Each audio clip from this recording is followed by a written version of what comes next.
সময় শেষ, সময় অল্প। কিয়ামত ঘনাইছে, ইমাম মাহদী ঘনাইছেন, ঈসা আলাইহিস সালাম ঘনাইছেন। 2046-এর মধ্যে গোটা পৃথিবী হেদায়েত হয়ে যাওয়ার কথা। গোটা পৃথিবী হেদায়েত হয়ে যাওয়ার কথা 46-এর মধ্যে, ইনশাআল্লাহ। ইনশাআল্লাহ। আমি বিভিন্ন ওয়াজে এটা দলিল প্রমাণ সব দিয়ে রাখছি, আপনারা শুনেন কিভাবে বললাম। তো ভাইরা, তাহলে পরিবর্তনটা আমাকে হইতে হবে।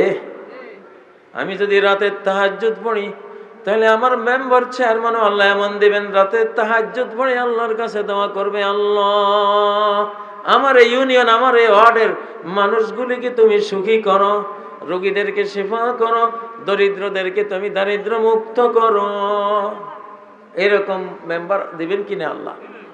কারণ আমি যদি তাহাজ্জুদ গুজার হই, আমার নেতাও আসবে তাহাজ্জুদ গুজার, ইনশাআল্লাহ। তো সেই লক্ষণ বাংলাদেশে দেখা যাচ্ছে। এক সময় বাংলাদেশে প্রধান 2 রাজনৈতিক দল ছিল, কেউই কোরআনওয়ালা ছিল না। ছিল কেউ? প্রধান 2 রাজনীতিওয়ালা দল কেউই কোরআনওয়ালা ছিল না। তখন এই সমাজটা, পরিবেশটাও ছিল না। তাদের সমালোচনা করছি না, তখনকার বাস্তব অবস্থা।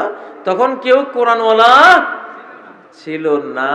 এইবার কিন্তু 2 দলের এক দল কি ওয়ালা, ডাইরেক্ট কোরআনওয়ালা, আরেক দলও কোরআনের পক্ষেরই। তারা হয়তো ধীরে ধীরে আগাবে, ইনশাআল্লাহ, আমরা আশা করি। তাইলে এই পরিবর্তন কি তারা পরিবর্তন হয়েছে, না আমরা পরিবর্তন হওয়ার কারণে আল্লাহ পরিবর্তন শুরু করে দিয়েছেন? তাহলে আরো সিরিয়াস পরিবর্তন হন ইনশাআল্লাহ। সবাই সকালে কোরআন পড়া শুরু করবে। মসজিদে ঢুকে আগে এক পাতা পড়ি ফেলেন না। কবরের মধ্যে পাপীদের সামনে এমন এক কুৎসিত, কদর্য, বিশ্রী, দুর্গন্ধময় চেহারা নিয়ে একটা লোক ঢুকবে। তার দুর্গন্ধে ওই লোকটা বলবে, কেমন কুৎসিত লোক তুমি, আর কেমন দুর্গন্ধ তোমার। এই চেহারা দেখে কেউ কল্পনা করবে না যে তোমার মতো এত বিশ্রী একজন মানুষের কাছে কোনো ভালো আশা করা যায়। তখন সে জিজ্ঞাসা করবে, তুমি কে? ওই কুশ্রী লোকটা কবরে বলবে, আমি তোমার আমল। ইন্নামা হিয়া আমালুকুম উহসিহা আলাইকুম। ওরে বান্দা, তোমার জীবনে যা আসবে ভালো বুঝবা, ভালো কাজ করেছো এই জন্য এসেছে। যা আসবে মন্দ বুঝবা, মন্দ কাজ করেছে এই জন্য এটা এসেছে। ভালো তোমার কর্মফল, মন্দ তোমার কর্মফল। তো কবরের ওই বিশ্রী মানুষটা বলবে, আমি তোমার আমল। তুমি এক একটা পাপ করেছো, ওই পাপের দুর্গন্ধে আল্লাহর মহাকাশের সব ফেরেশতারা কষ্ট পেয়েছে। আজকে তোমার সেই দুর্গন্ধময় পাপ কার্য দ্বারা তুমি কষ্ট পাইবা। আমি এখন তোমার ঘাড়ে চড়ব। দুনিয়াতে তুমি আমার উপরে সওয়ার হয়েছো, এইবার আমি তোমার উপরে সওয়ার হব। আবার পুণ্যবান মানুষের কবরে এমন একজন সুন্দর মানুষ আসবে, এমন সুন্দর, এমন অনির্বচনীয়, অকল্পনীয় সৌন্দর্য নিয়ে একজন মানুষ ঢুকবে, এমন সুবাস নিয়ে ঢুকবে। মুর্দা জিজ্ঞাসা করবে, তুমি কে ভাই? তোমার এই চেহারা দেখে তো মনে হয় যত কল্যাণ, যত ভালো আমি চাইবো সব তোমার কাছে পাওয়া যাবে। তুমি কে ভাই বলো তো? সে বলবে, আমি আপনার আমল, আমি আপনার কর্ম।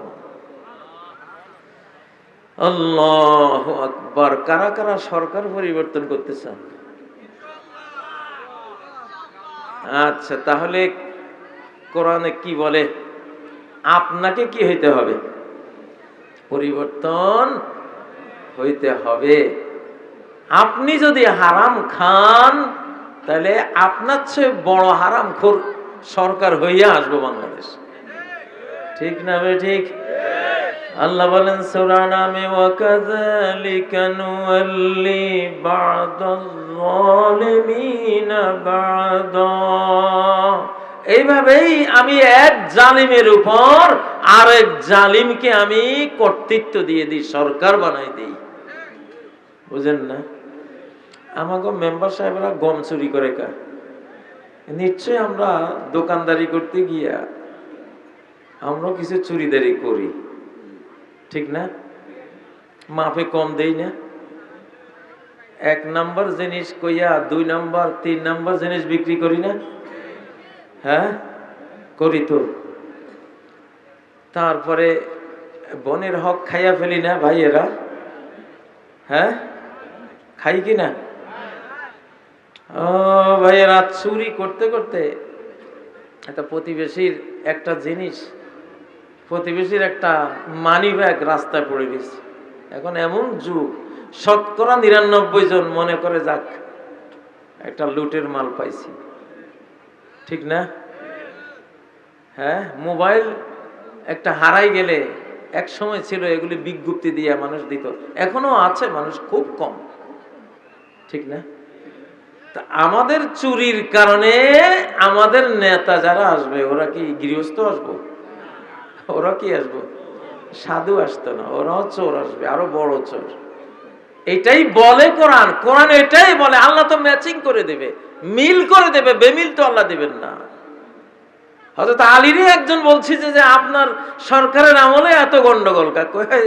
আমার সরকারের আমলে গন্ডগোল এই জন্য যে আমি যখন সরকার হয়েছি তোমার মতো ফাসাদি লোক তখন প্রজা হয়েছে। আর আবু বকর ওমরের আমলে গন্ডগোল ছিল না, কারণ তখন ওনারা, আমরা ছিলাম প্রজা, আলীর মতো লোকেরা ছিল প্রজা, তখন আবু বকর ওমরের মতো লোকেরা হয়েছে হুকুমতওয়ালা, সরকারওয়ালা, ঠিক না ঠিক? ও ভাইয়েরা, তাহলে আমাদের কাছে বুদ্ধি আছে। আমরা যদি সবাই 5 ওয়াক্ত নামাজ ঠিক মতো পড়ি, আমাদের কর্তাও আল্লাহ দিবেন, মেম্বারও দিবেন এরকম যে নামাজ না পড়ে সে মেম্বারি করতে আসবে না, ইনশাআল্লাহ, ঠিক না ঠিক? তাহলে চেঞ্জটা করতে হবে আমাদের থেকে। কোত্থেকে? আমাদেরই একজন তো সরকার হবে, মেম্বার হবে, চেয়ারম্যান হবে, আমাদের মধ্য থেকে। তা আমরা যেমন সেও তো তেমন। আমরা ভালো হলে সে ভালো, আমরা মন্দ হলে সে মন্দ। ও ভাইয়েরা, আজকে এটার উপরে কথা বলতেছি। আল্লাহ বলেন, মা আনজালনা আলাইকাল কুরআনা লিতাশকা। আমি, হে নবী, মা আনজালনা, আমি নাজিল করিনি এই কোরআন তোমার উপর লিতাশকা, তুমি দুর্ভাগা হওয়ার জন্য। কোরআন এই জন্য দেই নাই যে কোরআন নিয়ে তুমি দুর্ভাগা হবা, হতভাগা হবা। কোরআন থাকা সত্ত্বেও তুমি দরিদ্র হবা, কোরআন থাকা সত্ত্বেও তুমি বিশ্বব্যাপী মজলুম হবা, তুমি ফুটবলের মতো লাথি খাবা বিভিন্ন জাতির। আমি তো কোরআন এই জন্য দেই নাই। ও ভাইরা, এই কোরআনওয়ালা ভাঙ্গা মসজিদের মুসল্লি যারা, নবীজির মসজিদে নববী যখন ভাঙ্গা ছিল, খেজুর পাতার চানি ছিল, এক এক মুসল্লির অঙ্গুলির হেলনে রোমান পারস্য সাম্রাজ্য কেঁপে উঠেছিল তখন, ঠিক না ঠিক? তখন মসজিদ কাঁচা, মুসল্লি পাকা। আর এখন মসজিদ পাকা, মুসল্লিরা সব কাঁচা। এখন কি চিরকাল আমরা কাঁচায় থাকবো? পরিবর্তন একটা এসে গেছে, আল্লাহ দিয়েছেন। আল্লাহ কয়, তোমাকে তো তামসা দেখতেছি, তোমরা তো আমার লাইনে আসতা না। এবার আল্লাহর ফেরেশতা বাহিনী নামছে। বিশ্বাস করেন, বাংলাদেশে ফেরেশতা নামছে। কোন শয়তানি টিকতো না বাংলাদেশে।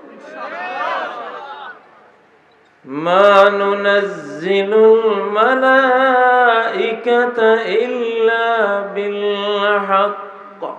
আমি ফেরেশতা যদি নাজিল করি সত্য প্রতিষ্ঠার জন্য, কোরআন প্রতিষ্ঠিত করার জন্য, আমার ল, আমার বিধান প্রতিষ্ঠা করার জন্য নাজিল করি, তখন আর আমি কোনো অপরাধীকে অবকাশ দেই না।